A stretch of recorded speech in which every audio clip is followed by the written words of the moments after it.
जो सबसे खतरनाक है अनंतानुबंधी, वो नहीं लगता है, अप्रत्याख्यान लगता है। कौन सा लगता है? अप्रत्याख्यान लगता है। बड़ा वाला पाप नहीं लगता, बहुत बड़ा वाला नहीं लगता है, लेकिन पाप तो लगता है। इंद्रियों की इच्छाओं की पूर्ति में हिंसा भी करनी पड़ती है, झूठ भी बोलना पड़ता है, चोरी भी करनी पड़ती है, अब्रह्म भी करना पड़ता है, परिग्रह भी करना पड़ता है, क्रोध मान माया लोभ भी करना पड़ता है, राग द्वेष मोह भी करना पड़ता है ना। इंद्रियों की इच्छाओं की पूर्ति ऐसे ही संभव नहीं है, इसके लिए तो डूबना पड़ता है। अरे बोलिए ना, पाप में डूबे बिना इंद्रियों की इच्छाओं की पूर्ति संभव नहीं है। लेकिन हाँ, इतना है कि आप किसी दूसरे का बुरा नहीं कर रहे हो। यदि दूसरे का बुरा करके फिर सुख लेते हो तो वो ज्यादा खतरनाक है। भाई भोजन करना है, पकौड़ी खाना है, ठीक है, बनाई पकौड़ी खा ली, अब पाप तो लगेगा, लेकिन वो अनंतानुबंधी वाला नहीं लगेगा। अब आपकी इच्छा हो रही मुझे इस बार तो लाल रंग के कपड़े खरीदने हैं, या इस बार में वाइट साड़ी या वाइट कपड़े, या मैं वाइट शर्ट या पैंट जो भी है मुझे तो वाइट खरीदने हैं। तब इसमें आप दूसरे का बुरा थोड़ी कर रहे हो। ठीक है, आपकी इच्छा हो रही वो कलर पहन रहे हो, आपकी इच्छा है कि आप सोने का हार पहनो, रखा है आपके पास, आपने निकाला और पहन लिया। आपने किसी दूसरे का बुरा थोड़ी किया है, इसमें आपने इच्छा की पूर्ति तो करी है ना। अरे बोलिए ना, हैं? तो इंद्रिय विषय संबंधी इच्छाओं की पूर्ति में पाप तो है, मगर अनंतानुबंधी पाप नहीं है। अप्रत्याख्यान पाप है जो त्याग नहीं करने देता, जो त्याग के मार्ग पर आगे नहीं बढ़ने देता, जो मन में केवल इच्छाओं की पूर्तियों के भाव उठाता रहता है, जो सामायिक नहीं करने देता, जो ध्यान नहीं करने देता। अब सारे दिन लगे ही रहते हो, कभी ये क्रीम लगाना, कभी वो पाउडर लगाना, हालांकि इसमें पाप इतना बड़ा नहीं लग रहा है, लेकिन आप स्वयं में तो नहीं हो ना, आप ध्यान में तो नहीं हो ना, आप सामायिक में तो नहीं हो ना, आप पूजा में तो नहीं हो ना, आप प्रभु की आराधना में तो नहीं हो ना, हो तो दूसरे ही में। इसीलिए पाप तो लगता है, पाप तो लगेगा, लेकिन वो बड़ा वाला नहीं, छोटा वाला लगेगा, लगेगा तो जरूर। तो गृहस्थी में रहकर जो इच्छाओं की पूर्ति की, इच्छाओं की वेदना, क्या कहेंगे इसे? इच्छाओं की वेदना। अब अच्छा क्यों दिखना चाहती हो, या अच्छा क्यों दिखना चाहते हैं? अरे बोलिए ना, क्यों अच्छा दिखना चाहते हैं? ताकि लोग मेरी तरफ आकर्षित हों। अब आकर्षित क्यों करना चाहते हो? ताकि लोग मेरी तारीफ करें। और आकर्षित करने का एक कारण वेद भी हो सकता है। भाई नारी है, पुरुष को आकर्षित करना चाहती तो वेद भी कारण हो सकता है ना। भाई पहले के समय में मैंने पहले भी बताया है कि जब पति घर में शाम को आने वाला होता था, पत्नी तब तैयार होती थी, है ना, तभी होती थी ना। और अब मार्केट जाना है तो जरा तैयार हो जाऊं, अब वो तो चली गई। अब आप किसको आकर्षित करना चाहती हो? तो वेद में आपने उसका त्याग नहीं कर पाया, उस वेद की वेदना का त्याग नहीं कर पा रहे हो, वेद की वेदना नहीं छोड़ पा रहे हो, वेद की इच्छाओं की पूर्ति करना चाहते हो, तो इसके लिए होती है शादी की व्यवस्था। जो हमारे भगवान आदिनाथ की सर्वप्रथम शादी हुई थी, इस युग की पहली शादी, क्या इस युग की अवसर्पणी काल की पहली शादी आदिनाथ प्रभु की हुई थी, और वहां से शादी की परंपरा चली। तो उसके पहले क्या शादी नहीं होती थी? उसके पहले भोग भूमि थी। क्या थी? भोग भूमि। उसमें माँ बाप जो होते थे, जैसे ही बच्चे का जन्म होता था, एक को जम्हाई आती थी, एक को छींक आती थी, बस इतना सा कष्ट होता था और उनकी मृत्यु हो जाती थी। और जो जन्म लिया है जुड़वा बच्चे ने, एक लड़का और एक लड़की, नियम से नियम से लड़का लड़की ही होते थे। वो 7 दिन पहले अंगूठा चूसते थे, फिर 7 दिन बैठते थे, फिर 7 दिन घुटनों के बल चलते थे, फिर 7 दिन थोड़े ऐसे चलते थे, और ऐसे करके 35 दिन में, यानी जो प्रथम काल में अलग, द्वितीय काल में अलग, प्रथम काल में 3-3 दिन, द्वितीय काल में 5-5 दिन, और तृतीय काल में 7-7 दिन, और इतने में वो बड़े हो जाते थे और फिर वही पति पत्नी बन जाते थे। लेकिन जब कर्म भूमि आई, भोग भूमि चली गई, कर्म भूमि आई, तो कर्म भूमि में ये व्यवस्था नहीं है। कर्म भूमि में शादी की व्यवस्था है, विवाह की व्यवस्था है, और उस विवाह को सबसे पहले आदि प्रभु ने किया था। ऐसा नहीं है कि घर में रहना बहुत बड़ा भयंकर वाला पाप है, भयंकर वाला पाप नहीं है। यदि गृहस्थी के साथ में धर्म करते रहो तो भी स्वर्ग खुला हुआ है। और हमारे मुनिराज, माता जी, छुल्लक जी, एलक जी कहाँ से आते हैं? अरे बोलिए ना, आकाश से तो नहीं आते, गृहस्थी से आते हैं, है ना। तो धर्म का पालन करते हुए भी गृहस्थी बुरी नहीं है, लेकिन हाँ अब मोक्ष जाना है, अब ये संसार से अब उनको विरक्ति हो गई है, भोगों से वैराग्य हो गया है, तो फिर सब कुछ छोड़ करके फिर दीक्षा ली जाती है, फिर दीक्षा ली जाती है, पहले नहीं। यदि आप इच्छाओं की पूर्ति करना चाहते हैं तो गृहस्थी है, और इच्छाओं की पूर्ति छोड़कर आप मोक्ष मार्ग में अपनी आत्मा से सुख प्राप्त करना चाहते हैं, यानी शरीर से सुख प्राप्त करना चाहते हो तो गृहस्थी है, और डायरेक्ट आत्मा का आत्मा से सुख प्राप्त करना चाहते हो तो दीक्षा है। अब जो डायरेक्ट प्राप्त करने में समर्थ नहीं है तो फिर वो इनडायरेक्ट का रास्ता अपनाता है, और वहां रहकर डायरेक्ट की साधना करता है। क्या भाई, अष्टमी चतुर्दशी उपवास करना ये साधना है, रोज अभिषेक पूजा करना ये साधना है, रोज स्वाध्याय करना ये साधना है ना। अब आप लोग जैसे गृहस्थी में रहते, आपका पूरा ब्रह्मचर्य व्रत नहीं है, लेकिन बहुत लोग ऐसे होंगे, किसी का 20 दिन का है, किसी का 15 दिन का है, किसी का 25 दिन का है। आपने त्याग तो किया ना, आपने 30 दिन खुले तो नहीं रखे, आपने उसमें सीमा बना ली, और एक पत्नी व्रत और एक पति व्रत, घर में रहकर एक पत्नी व्रत या एक पति व्रत जो ये आपने रखा है, तो आपने भोग भी भोग लिया और त्याग भी कर लिया, साधना भी कर ली, और अभ्यास भी हो गया कि यदि मैं मुनि बनूंगा तो मुझे कैसे जीना पड़ेगा। इसमें आपके दोनों काम आ गए।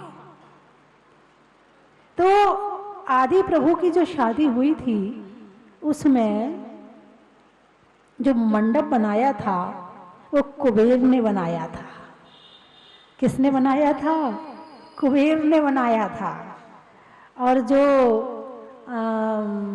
प्रभु ने स्वीकृति दी थी वो ओम कह करके दी थी। जब नाभिराय जी ने आदि प्रभु से पूछा कि विवाह के लिए, तो उन्होंने स्वीकृति हाँ नहीं कहा था, ओम, बस ओम कह दिया था। तो इस तरह से ये एक गृहस्थी भी धर्म है। यदि गृहस्थी में धर्म है तो आपने बहुत बड़ी साधना कर ली। हाँ, घर में भी बहुत बड़े साधक हैं आप। जो 1 प्रतिमा से 10 प्रतिमा तक है वो क्या है? वो गृहस्थी में धर्म की साधना है। अब बाजार का छोड़ दिया, अब शूद्र जल का त्याग कर दिया, अब आलू का त्याग कर दिया, अब प्याज का त्याग कर दिया, अब पूरे जिमीकंद का त्याग कर दिया, अब रात्रि भोजन का त्याग कर दिया। अब धीरे धीरे धीरे जैसे जैसे उम्र बढ़ती जाती है वैसे त्याग की तरफ रास्ता पकड़ते जाते हैं, और जैसे जैसे त्याग की तरफ रास्ते में आते हैं तो एक दिन इतने परिपक्व हो जाते हैं कि दीक्षा लेने के काबिल हो जाते हैं। ऐसा नहीं कि गृहस्थी बहुत बुरी है, बहुत बुरी नहीं है, लेकिन हाँ वहां रहकर यदि बुरे ज्यादा काम करते हो तो बुरी है।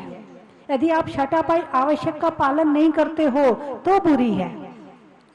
अब वेद की वेदना को दूर करने के लिए गृहस्थी अपनाई जाती है। और हमारे 5 तीर्थंकर बाल ब्रह्मचारी हैं। कितने?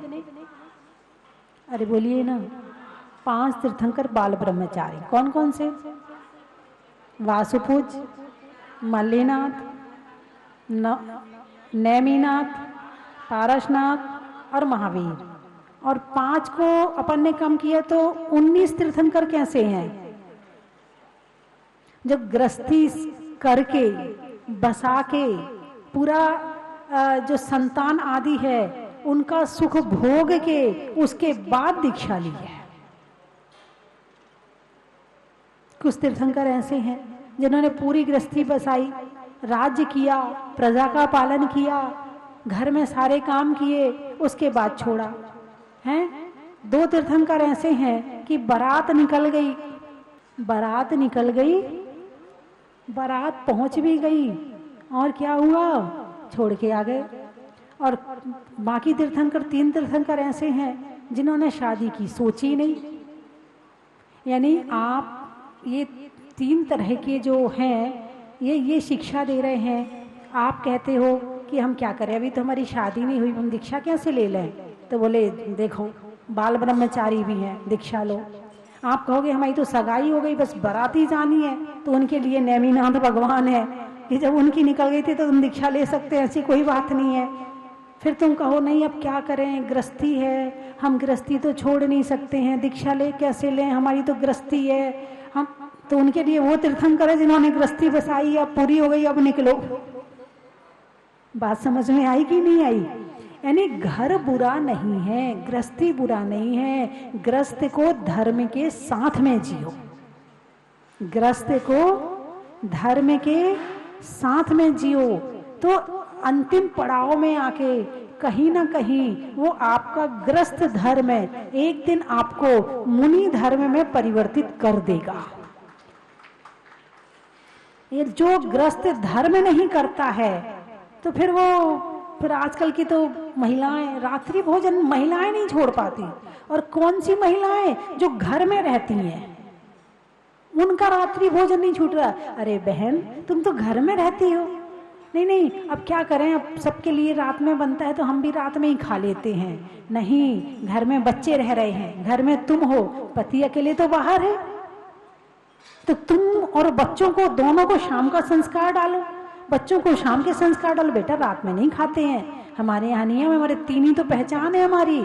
क्या क्या पहचान है? देव दर्शन, रात्रि भोजन त्याग और पानी छान कर पीना। आप ये 3 चीजें अपने बच्चों को नहीं सिखा पाई, तुम खुद पालन नहीं कर पाई, तो काहे कि तुम धर्मात्मा हो, काहे का तुम्हारा प्रवचन सुनना है। कम से कम 3 धर्म का पालन तो करो जो जैनी की पहचान है। चलो तुम्हारे पति को लेट हो जाते हैं, दुकान से आने में लेट हो जाते हैं, बात अलग है, तुम तो करो। वैसे भी कहा जाता है जिस घर में नारी धर्मात्मा होती है तो उस नारी के पुण्य से गृहस्थी चलती है। क्या कहा है? नारी के भाई कभी कभी ऐसा होता है कोई लड़की का जन्म हुआ और घर में समृद्धि शुरू हो जाती है ना, उसके बाद घर में सब हरा भरा हो जाता है, फिर उसकी शादी होती है, वो दूसरे घर चली जाती है, इस घर में कम होने लगता है और दूसरे घर में बढ़ने लगता है। बोले ये तो लक्ष्मी आई है, लक्ष्मी। क्या कहते हो? पुण्यात्मा आई है, कोई लक्ष्मी आई हमारे घर में, इसके आते ही हमारे घर में समृद्धि शुरू हो गई है। यानी नारी का पुण्य। किसका पुण्य? नारी का पुण्य। अब नारी ही धर्म नहीं करेगी तो पुण्यात्मा कहां से बनेगी? कम से कम नारी तो रात्रि भोजन का त्याग करे। आजकल की बहुएं तो रात्रि भोजन का त्याग करें, होटल का त्याग करें, अपने घर में अपने बच्चों को शुद्ध बना के खिलाएं। बाजार का होटल का जो खाना है उसमें पता नहीं कितना अशुद्ध होता, कौन सा तेल लगाया जाता, कौन सा घी डाला जाता, कितना नुकसान करता है, अनेक तरह की बीमारियां हो जाती हैं। अरे तुम बना के खिलाओगी तो कम से कम अच्छा तो खिलाओगी। बाजार के मसाले मत मंगवाओ, पता नहीं कितनी उसमें मिलावट होती है, घर में मसाला कूट लो। यदि गृहस्थी भी बसाई है तो गृहस्थी भी बसाई तो ऐसा काम करो कि उसमें भी तुम भगवान पैदा करो। नारी नारी मत कहो, नारी नर की खान, और नारी से पैदा हुए 24 भगवान। लेकिन वो नारी कैसी होती है? जिससे भगवान का जन्म होता है वो नारी भी उत्कृष्ट होती है, वो नारी भी महान धर्मात्मा होती है। ऐसी नहीं है कि जहाँ गंगा गए तो गंगादास, जमुना गए तो जमुना दास। एक व्यक्ति आया मेरे पास, रोने लगा। मैंने कहा क्या हुआ? बोले मेरी पत्नी भाग गई। क्या बोला? मेरी पत्नी भाग गई। भाई कैसे भाग गई? बोले वो अखबार डालने रोज आता था मेरे घर में, अखबार वाला। आगे बताने की जरूरत नहीं है मुझे, आपसे ज्यादा कोई समझदार नहीं है। मैं सच्ची घटना बता रही हूँ, जैनी की घटना बता रही हूँ मैं। यदि घर में नारी समझदार, बड़े बड़े बच्चे, 12 साल की लड़की, 15 साल का लड़का और लेडीज भाग गई। क्यों भाग गई? क्योंकि धर्मात्मा नहीं थी। यदि वास्तव में धर्मात्मा होती, रोज प्रवचन सुन रही होती, त्याग की भावना होती, बच्चों में संस्कार देने की भावना होती, तो वो कभी भी ऐसा काम करने वाली नहीं थी। एक परिवार का समाचार आया, बोले वो भी भाग गई। भाई कैसे भाग गई? किसके साथ भागी? बोले 15-20 साल पहले कॉलेज में उसके साथ जो लड़का पढ़ता था, तो बीच में तो बातचीत बंद हो गई थी। फिर बीच में एक दिन अचानक उससे बातचीत शुरू हो गई, और बातचीत शुरू होते होते उसने पति को छोड़ा और उसके साथ भाग गई। ये घटनाएं क्यों हो रही हैं? क्योंकि अनुव्रत नहीं है। ये घटनाएं क्यों हो रही हैं? क्योंकि धर्म की भावना नहीं है। ये घटनाएं क्यों हो रही हैं? क्योंकि स्वाध्याय नहीं है। ये घटनाएं क्यों हो रही हैं? क्योंकि आत्मा का ज्ञान नहीं है। और यदि ये सारा ज्ञान हो जाए तो फिर ये घटनाएं घटने वाली नहीं है। मैंने एक दिन और कहा था कि जो अनुव्रत है, अनुव्रतों को जितना खर्चा अणु बम बनाने में कर रहे हैं, यदि इतना खर्चा अनुव्रतों के प्रचार प्रसार में कर दें तो शायद अणु बम की जरूरत ही नहीं पड़ेगी। भगवान महावीर को छोड़ के जो चलेगा तो कहीं ना कहीं दुख के गड्ढे में गिरेगा ही गिरेगा। आज नहीं तो कल उसको गिरना ही गिरना है। तो भगवान महावीर ने जो बताया है उसको जानिए, मानिए और आचरण में उतारिए, तो आप भी सुखी रहेंगे, आपका परिवार भी सुखी रहेगा और आपका जीवन भी अच्छा बनेगा और अगला भव भी अच्छा होगा। और वरना तो इस जन्म में भी दुर्गति है और अगले जन्म में भी दुर्गति है। और ये वेद की वेदना, जिसने अपने वेद को कंट्रोल में नहीं किया वो सामायिक भी नहीं कर सकता है, वो अभिषेक पूजा भी नहीं कर सकता है। उसका दिमाग केवल उसी में ही चलेगा, किस लड़की से बात कर लूं, किस लड़के से बात कर लूं। और आजकल तो मोबाइल आ गए, ना जाने शादी होने के बाद भी कितनी घटनाएं घटने लगी हैं आजकल तो, और उसका मूल कारण है मोबाइल। शुरुआत में तो बात होती है और बात होते होते कहानी कहाँ पहुंच जाती है पता नहीं चलता है, और जहां तक पहुंच जाती फिर घर वाले परेशान, ससुराल वाले परेशान, और फिर दुनिया वाले परेशान, और चर्चा का विषय और व्हाट्सएप पे मैसेज। एक ने पाप की, दो ने पाप किया, और उन दो को निमित्त बनाकर कितनों का पाप हुआ है। चर्चा में क्या पाप नहीं है? बातों में क्या पाप नहीं है? तुम इनकी चर्चा करोगे तो क्या पाप नहीं लग रहा? चर्चा में भी पाप है? तो संसार में यदि वास्तव में भगवान महावीर की बात मान लें तो निश्चित ही कहीं ना कहीं जीवन का उत्थान होगा ही होगा। जैसे एक माँ, जब गांधी जी विदेश जा रहे थे तो माँ ने कैसे संस्कार दिए थे, बेटा ऐसा खाना नहीं खाना, ऐसी होटल में नहीं जाना जहां पर मांसाहार होता हो, जहां पर ये होता हो, जहां पर वो होता हो, जाना नहीं। और बिल्कुल गांठ बांध के गांधी जी गए, और गांधी जी ने वहां उन सारे कामों का पालन किया। एक दिन बारिश हो रही थी, गांधी जी खड़े हो गए एक तरफ, बाहर कोई टीन सेट वगैरह होगा उसके, तो अंदर का जो होटल का मैनेजर था उसने कहा भाई साहब अंदर आ जाओ। तो बोले नहीं, मैं आपके होटल में अंदर नहीं आऊंगा। क्यों अंदर नहीं आऊंगा? आपकी होटल, हाँ भोजन सही नहीं है आपका, इसलिए मैं मतलब खाना तो दूर, वहां भी नहीं गए। और अब तो बच्चों को भेजते हैं हॉस्टल में, और वहाँ दोनों खाना एक जगह बन रहे। भाई पढ़ाई अच्छी होनी चाहिए, क्या करें भाई माता जी, मजबूरी है, भेजना पड़ेगा। एक परिवार ऐसा है जो बहुत पैसे वाला है, बहुत पैसे वाला है, और उनका बेटा अमेरिका में पढ़ के आया और उसने बताया कि मैंने कभी होटल का नहीं खाया, मैंने कभी रात में नहीं खाया, मैं अपने हाथ से खाना बनाता था। और मतलब कई करोड़पति की पार्टी, अरबपति कह दो आप उसे, इतने बड़े परिवार का लड़का, और अपने हाथ से खाना बनाया।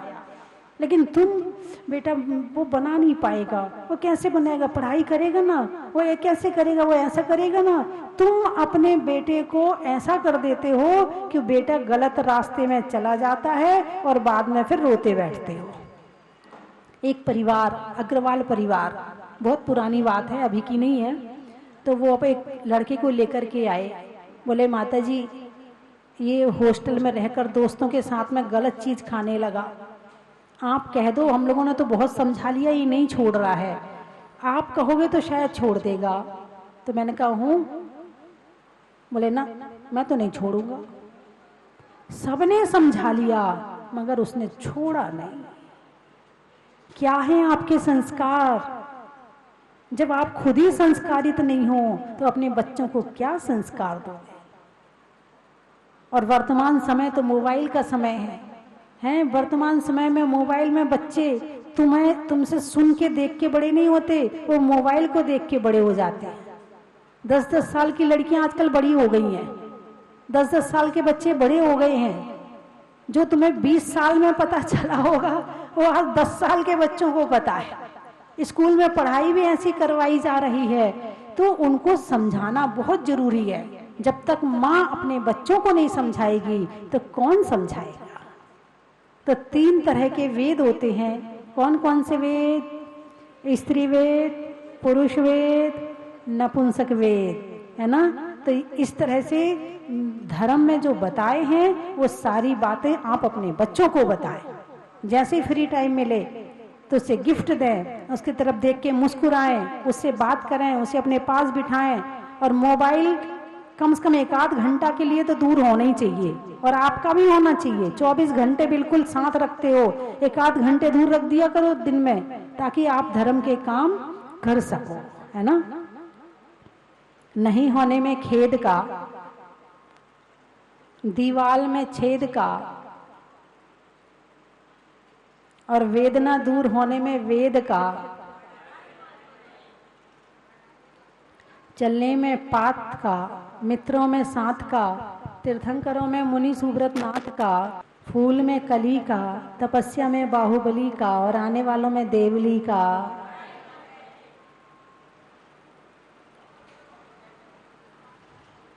जंगल में झाड़ का, बाग में बाढ़ का, और केशवराय पाटन में होने वाले मंदिर के जीर्णोद्धार का। चलने में पात का, मित्रों में साथ का, और तीर्थंकरों में मुनि सुब्रत नाथ का। होने में नम का, कर्मों के उपशम का, और लेने में छोटे छोटे नियम का। तो अपने बच्चों को संस्कार आप देंगी? कौन कौन माँ देगी वो हाथ उठाकर बताए। देखो आपकी तरफ कैमरा है, हाथ उठाइए। कौन कौन माँ है जो अपने बच्चों को जो मैंने कहे हैं वो संस्कार देंगी? अच्छे से हाथ उठाइए। जो बड़ी बहन है वो छोटे भाई को भी दे सकती है, जो बड़ा भाई है वो छोटी बहन को भी दे सकता है। हाथ उठाइए। ऐसे नहीं कि केवल माँ को ही देना है, बच्चे आपस में एक दूसरे को भी दे सकते हैं। अच्छे से हाथ उठाइए। सब लोग, सारे लोग आपको देख रहे हैं, लाइव चल रहा है, हाथ उठा लो वरना मामला गड़बड़ हो जाएगा। ठीक है। अनाज जो टीवी में देख रहे हैं वो भी हाथ उठा ले। भले आप मुझे नजर नहीं आ रहे हैं, लेकिन मैं ज्ञान की आंखों से देख रही हूं कि आपने हाथ उठाया है। ठीक है ना। जंगल में बांस का, लेने में सांस का, और 12 तारीख को होने वाले केशवराय पाटन में शिलान्यास का। अनाज में दाने का, इनाम में पाने का, और उस शिलान्यास में एक एक शिला, एक एक ईंट लगाने का। खेत में धान का, शादी में पान का, और 1 तारीख से 8 तारीख तक होने वाले कल्पद्रु महामंडल विधान का, अनाज में चने का, गर्मी में पने का, और होने वाले विधान में बैठने का, स्वर्ग में इंद्र का, करने में जय जिनेन्द्र का, और विधान में बनने वाले इंद्र का, चीते में फुर्ती का, सलवार में कुर्ती का, और इस विधान में बनने वाले चक्रवर्ती का। बोले गणने आर का रत्न 105 स्वस्ति भूषण माता जी की, पाटन वाले बाबा की। महानुभाव, आचार्य समंत भद्र स्वामी कहते हैं कि अगर हमने दान में एक बट वृक्ष के बीज के समान, बट वृक्ष का जो बीज होता है उसके समान अगर दान दिया तो वह कैसा होता है? उसका फल वट वृक्ष का, आपने जो वृक्ष देखा है बट का, इतना बड़ा होता है कि चारों ओर के संसार के जीव भी उस पर आकर के पशु पक्षी बैठते हैं। इतना बड़ा विशाल वह वृक्ष होता है। तो ऐसा ही वह फल देने वाला, उस बीज के बराबर जो दान दिया है उस वृक्ष के समान फल प्राप्त कराने वाला होता है। ऐसे ही पूज्य माता जी की भावना और पूज्य माता जी की प्रेरणा इस क्षेत्र के लिए है कि हम सभी भी जितनी हमारी सामर्थ्य, उस सामर्थ्य के अनुसार एक दाने के बराबर भी अगर हमने उस क्षेत्र में अपना द्रव्य लगा दिया तो निश्चित रूप से वह हमारे जन्म जन्मों के लिए फल देने वाला होगा। और संसारी जो सुख जिनके लिए हम भागते फिरते हैं, ये सब तो हमें मात्र पुण्य के प्रभाव से ही प्राप्त हो जाते हैं। तो उस शिलान्यास में ये जो सौभाग्य प्राप्त हो रहा है वो शिलान्यास के बाद प्राप्त नहीं होगा। 12 जुलाई को होने वाले इस ऐतिहासिक शिलान्यास में अपने परिवार के नाम से, अपने नाम से एक शिला लगाने का सौभाग्य 12 जुलाई तक ही प्राप्त हो रहा है। उसके बाद आप चाहकर भी उसमें शिला स्थापित नहीं कर पाएंगे। तो अपने परिवार के नाम से जो भी स्वीकृति प्रदान करना चाहे, हमारा नंबर चैनल पर चल रहा है, आपकी टीवी स्क्रीन पर भी चल रहा है। जो भी देना चाहे वह स्वीकृति प्रदान करके उस क्षेत्र से, उस जीर्णोद्धार से जुड़ करके अपना पुण्य कमाने का सौभाग्य प्राप्त कर सकते हैं। साथ ही माता जी ने जैसा बताया, कल्पद्रु महामंडल विधान, ऐसा आयोजन इस क्षेत्र पर प्रथम बार होने जा रहा है। हाँ, अतिशय क्षेत्र केशवराय पाटन का यह ऐतिहासिक विधान होगा। आप लोग आए और उस विधान में बैठने का सौभाग्य प्राप्त करें और पुण्य का संचय करें। भगवान मुनिशुभ्रत नाथ जी के श्री चरणों में बैठने का सौभाग्य प्राप्त करेंगे। उत्तम आवास और भोजन की समुचित व्यवस्था रहेगी। आप बिल्कुल निश्चिंत होकर के भगवान की भक्ति करने के लिए पधारें।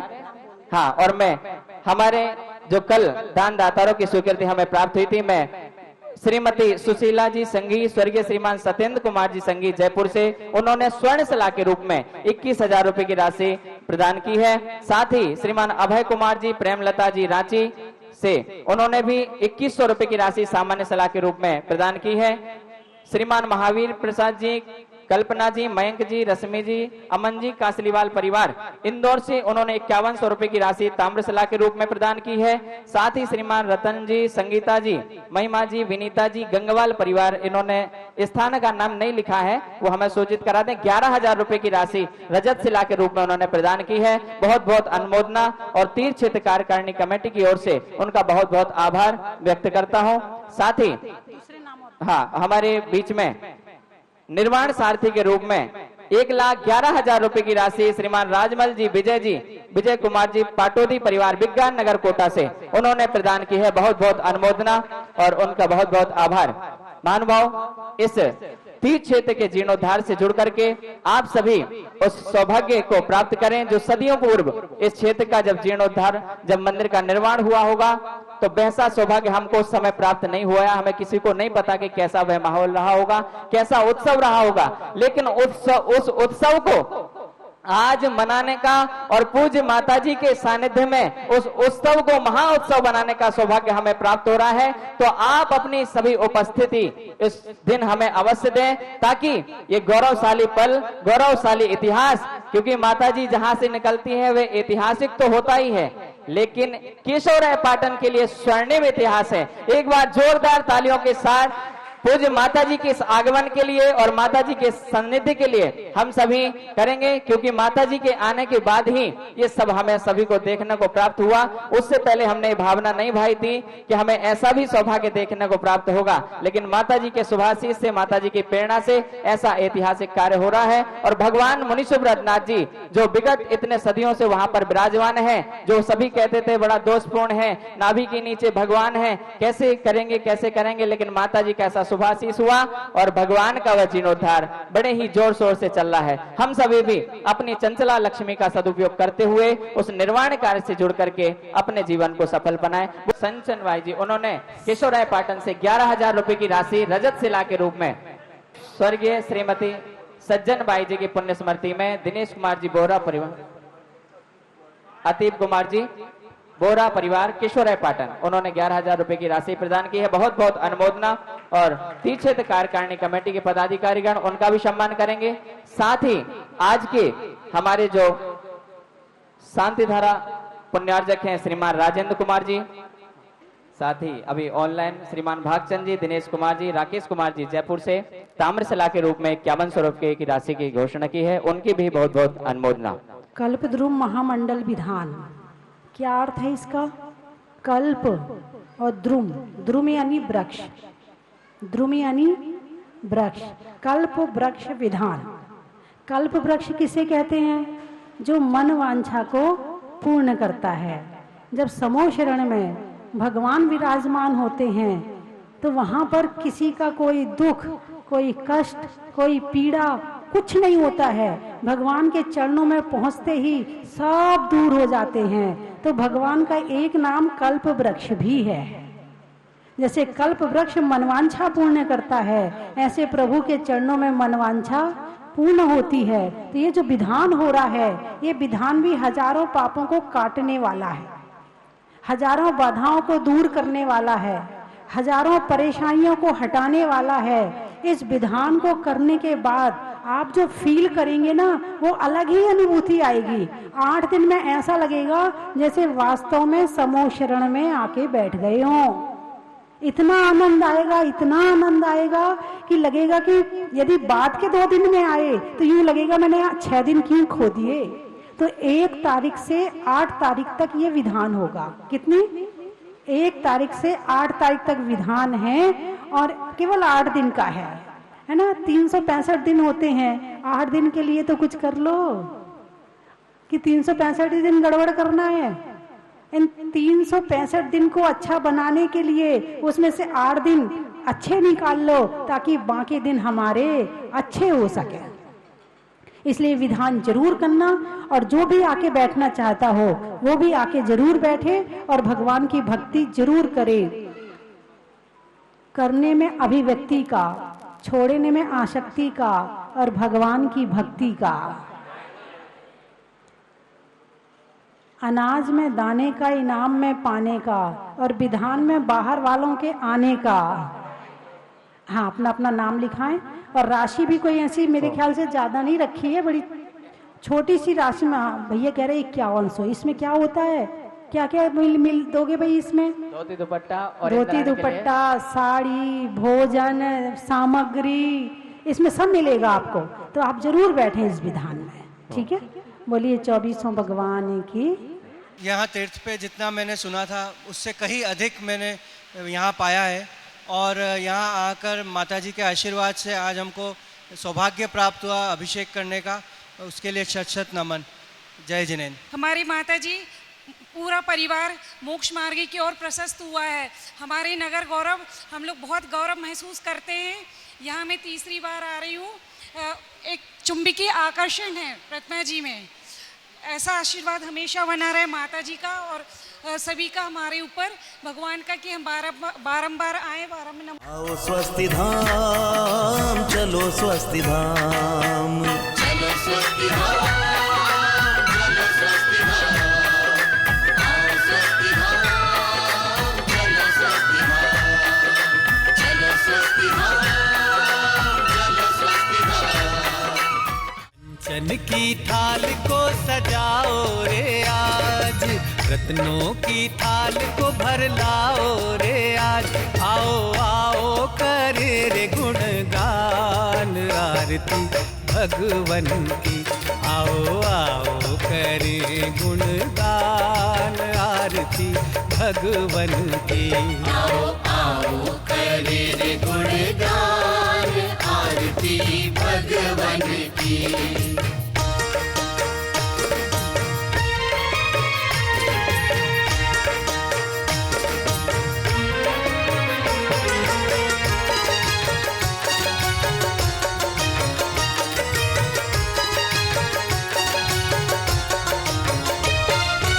पिता सुमित्र के राज दुलारे, माँ पद्मा जी के नैनों के तारे।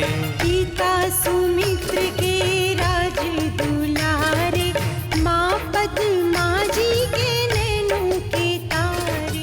राजस्थान की धर्मस्थली केशवरायपाटन जिला बूंदी में भारत गौरव स्वस्थ धाम जहाजपुर तीर्थ प्रणेत्री परम विदुषी लेखिका गणनी आर्यका 105 श्री स्वस्ति भूषण माता जी के परम निर्देशन में निर्माणाधीन 2500 वर्ष प्राचीन श्री मुनि सुव्रतनाथ दिगंबर जैन अतिशय क्षेत्र का जीर्णोद्धार, जिसमें प्राचीनता और नवीनीकरण का अद्भुत मेल माता जी की प्रेरणा से आप सभी को देखने को मिलेगा। तो फिर देर किस बात की, क्योंकि 100 नए मंदिर बनाना और एक प्राचीन तीर्थ का जीर्णोद्धार कराने का फल बराबर है। तो इस पुण्य के कार्य में अपने द्रव्य का सदुपयोग कर पुण्यानुबंधी पुण्य का सृजन अवश्य करें। निर्माण सारथी 1,11,000 रूपए, निर्माण मित्र 51,000, निर्माण सहयोगी 31,000 एवं निर्माण शिला योजना हीरक शिला 51,000, रत्न शिला 31,000, स्वर्ण शिला 21,000, रजत शिला 11,000, ताम्र शिला 5100, सामान्य शिला 2100 रूपए। निम्न प्रकार की योजनाओं से जुड़कर अपने कल्याण का माध्यम बने। दान देने हेतु खाता विवरण निम्नवत है। अधिक जानकारी हेतु संपर्क करें 8306423108 और 9351996323।